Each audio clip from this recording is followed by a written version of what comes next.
Assalamualaikum warahmatullahi wabarakatuh. Perkenalkan, nama saya Yusnia Yasami. Di sini saya akan menjelaskan sedikit materi, yaitu perkawinan beda agama di Indonesia. Perkawinan merupakan salah satu dimensi kehidupan yang sangat penting dalam kehidupan manusia di dunia manapun. Begitu pentingnya perkawinan, maka tidak mengherankan jika agama-agama di dunia mengatur masalah perkawinan, bahkan tradisi atau adat masyarakat, dan juga institusi negara tidak ketinggalan mengatur perkawinan yang berlaku di kalangan masyarakatnya. Sudah menjadi kenyataan umum bahwa pengaturan masalah perkawinan di dunia tidak menunjukkan adanya keseragaman. Keberadaan itu tidak hanya antara satu agama dengan agama yang lain, satu adat masyarakat dengan adat masyarakat yang lain, satu negara dengan negara yang lain, bahkan dalam satu agama pun dapat terjadi perbedaan pengaturan perkawinan yang disebabkan adanya cara berpikir yang lain, berlainan karena menganut mazhab atau aliran yang berbeda. Pengaturan perkawinan beda agama dalam Perundang-undangan Perkawinan di Indonesia. Dalam Peraturan Perkawinan Campuran 1898 nomor 158, beberapa ketentuan tentang perkawinan beda agama adalah sebagai berikut. Yang pertama, pasal 1, pelangsungan perkawinan antara orang-orang yang di Hindia Belanda tunduk pada hukum yang berbeda disebut perkawinan campuran. Pasal 6 ayat 1, perkawinan campuran dilangsungkan menurut hukum yang berlaku atas suaminya, kecuali izin para calon mitra kawin yang selalu disyaratkan. Pasal 7 ayat 2, perbedaan agama, golongan penduduk atau asal-usul tidak dapat merupakan halangan pelangsungan perkawinan. Beberapa pasal di atas secara tegas mengatur tentang perkawinan beda agama. Bahkan disebutkan bahwa perbedaan agama tidak dapat dijadikan alasan untuk mencegah terjadinya perkawinan. Dalam Undang-Undang Nomor 1 Tahun 1974, pasal yang dijadikan sebagai landasan perkawinan beda agama adalah Pasal 2 Ayat 1, Pasal 8 huruf F, dan Pasal 57. Pasal 2 ayat 1 berbunyi, perkawinan adalah sah apabila dilakukan menurut hukum masing-masing agamanya dan kepercayaannya itu. Kompilasi hukum Islam pasal 40 huruf C dan pasal 44 secara eksplisit mengatur tentang larangan perkawinan antara laki-laki muslim dengan wanita non-muslim dan wanita muslim dengan laki-laki non-muslim. Pasal 40C, kompilasi hukum Islam menyatakan sebagai berikut, dilarang melangsungkan perkawinan antara seorang pria dengan seorang wanita karena keadaan tertentu. Karena wanita yang bersangkutan masih terikat satu perkawinan dengan pria lain, seorang wanita yang masih berada dalam masa idah dengan pria lain, seorang wanita yang tidak beragama Islam. Pasal 40 huruf C secara eksplisit melarang terjadinya perkawinan antara laki-laki muslim dengan wanita non-muslim, baik Alkitab maupun Alkitab. Jadi pasal ini memberikan penjelasan bahwa wanita non-muslim, apapun agama yang dianutnya, tidak boleh dinikahi oleh laki-laki yang beragama Islam. Sedangkan pasal 44 menyatakan sebagai berikut, seorang wanita Islam dilarang melangsungkan perkawinan dengan seorang pria yang tidak beragama Islam. Pasal ini secara tegas melarang terjadinya perkawinan antara wanita muslim dengan pria non-muslim, baik termasuk kategori Alkitab maupun tidak termasuk kategori Alkitab.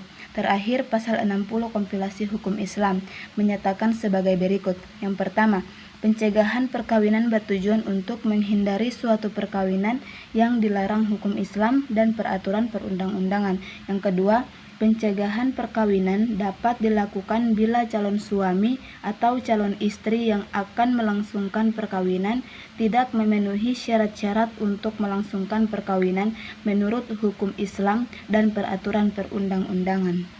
Pasal ini secara tegas memberikan penjelasan tentang pencegahan perkawinan terhadap calon mempelai yang tidak memenuhi syarat yang ditetapkan oleh hukum Islam maupun peraturan perundang-undangan. Pasal ini menguatkan pelangsungan perkawinan beda agama. Beberapa pandangan atas perkawinan beda agama di Indonesia. Para pakar hukum berbeda pendapat tentang perkawinan beda agama dalam Undang-Undang Perkawinan Nomor 1 Tahun 1974. Hal ini disebabkan karena undang-undang tersebut tidak menyebut secara tertulis atau tekstual mengenai perkawinan beda agama.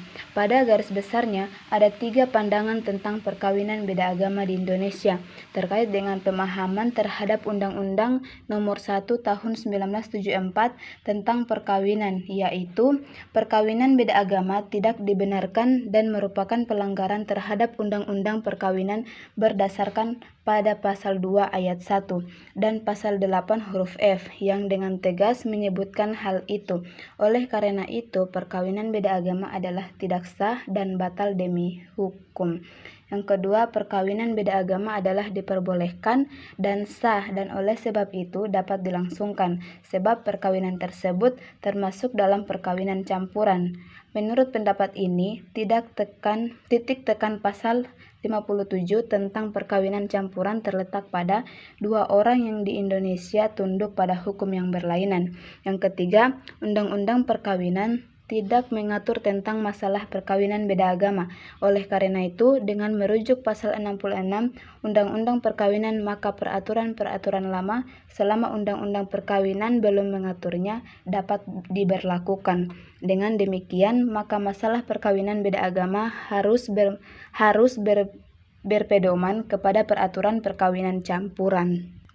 Sehubungan dengan pandangan kelompok ketiga ini, menarik untuk dicatat bahwa Ketua Mahkamah Agung Republik Indonesia dalam suratnya nomor KMA 72/1981 tanggal 20 April 1981 yang ditujukan kepada Menteri Agama dan Menteri Dalam Negeri secara tegas menyatakan merupakan suatu kenyataan yang hidup di dalam masyarakat Indonesia yang serba majemuk ini, yang terdiri dari berbagai macam golongan suku, adalah pemeluk agama dan penganut kepercayaan terhadap Tuhan Yang Maha Esa yang berbeda satu dengan yang lainnya. Kemudian, bagaimana pendapat kita terhadap pintu ijtihad apabila telah ditutup? Sebenarnya pintu ijtihad telah tertutup bukanlah suatu ungkapan yang baku, walaupun sedikit banyak ada benarnya. Namun pada hakikatnya pintu ijtihad ini tidak pernah tertutup. Artinya, kapanpun dan dimanapun ijtihad tetap bisa dilakukan. Bahkan kita selaku umat manusia akan selalu butuh yang namanya berijtihad. Namun bukan berarti ijtihad boleh dilakukan oleh siapa saja.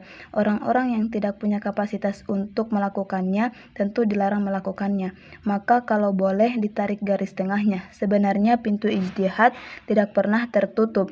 Pintu itu selalu terbuka, hanya saja tidak sembarangan orang boleh masuk ke dalam dan melaksanakan ijtihad. Seseorang harus punya keahlian khusus yang kapasitas tertentu sebagai mujtahid, barulah dia boleh melakukan ijtihad. Pintu kokpit pesawat. Saya seringkali mengibaratkan pintu ijtihad itu seperti pintu kokpit pesawat. Di dalam tubuh pesawat terbang komersial, kita sebagai penumpang memang tidak boleh masuk ke dalamnya karena kita bukan kapten atau pilot dari pesawat itu. Pintu kokpit pesawat itu tidak selamanya tertutup. Buktinya di dalamnya ada kapten atau pilot yang mengemudikan arah terbang pesawat. Memang tidak sembarang orang boleh keluar masuk pintu kokpit pesawat itu sebagai penumpang dan bukan penerbang. Jangan coba-coba nekat masuk dan mengotak-atik tombol panel instrumen di dalamnya, karena boleh jadi pesawat ini menabrak akibat dikemudikan oleh orang yang hukum ahlinya. Barangkali ungkapan yang lebih tepat adalah pintu ijtihad tertutup, khususnya untuk mereka yang bukan berspesifikasi sebagai mujtahid. Pembagian hukum ijtihad itu ada 2. Yang pertama ijtihad wajib, kedua ijtihad haram. Yang dimaksud ijtihad wajib yaitu misalnya pada saat dibutuhkan fatwa hukum tentang suatu masalah. Namun wajibnya ijtihad itu harus memenuhi beberapa faktor, yaitu mujahid yang diwajibkan untuk berijtihad terhadap pada mereka yang memang punya kemampuan untuk melakukannya.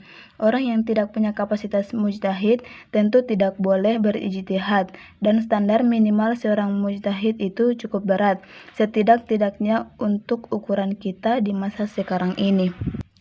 Kemudian, apa maksud dari Islam sholli likulli zaman wa makan? Al-Islamu atau Al-Qur'anu sholli likulli zaman wa makan. Demikian sang Nabi memberikan gambaran, sebuah gambaran yang nampaknya lebih identik sebagai sebuah rambu-rambu.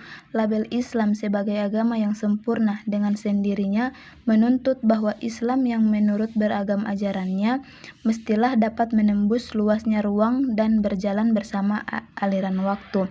Artinya, tiap jengkal ajaran yang ditawarkan mestilah sanggup untuk senantiasa salih dan berjalan selaras di setiap zaman dan pada ruang-ruang yang berbeda. Pada titik inilah di beberapa sisi langkah untuk menerjemahkan pesan Tuhan yang termuat dalam Al-Quran ke dalam tataran aplikasi, mulai merambah ruang problematis.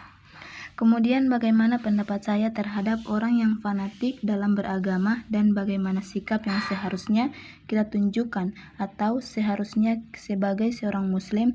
Menurut saya, orang yang fanatik terhadap agama boleh-boleh saja, karena orang yang terlalu mendalami agama itu adalah hak dari dirinya sendiri, bahwa ia mengakui agamanya lah yang terbaik untuk dirinya sendiri. Akan tetapi, jangan sampai kefanatikannya itu membuat dirinya lupa bahwa setiap orang memiliki kepercayaannya masing-masing. Dan menurut saya, sikap yang seharusnya kita sebagai seorang muslim adalah dengan saling menghargai. Artinya jangan sampai kita menghina agama lain dengan menjustis agama mereka adalah agama yang sesat. Demikian dari saya, sedikit materi tentang fikih kontemporer. Saya akhiri, wabillahi taufiq wal hidayah. Assalamualaikum warahmatullahi wabarakatuh.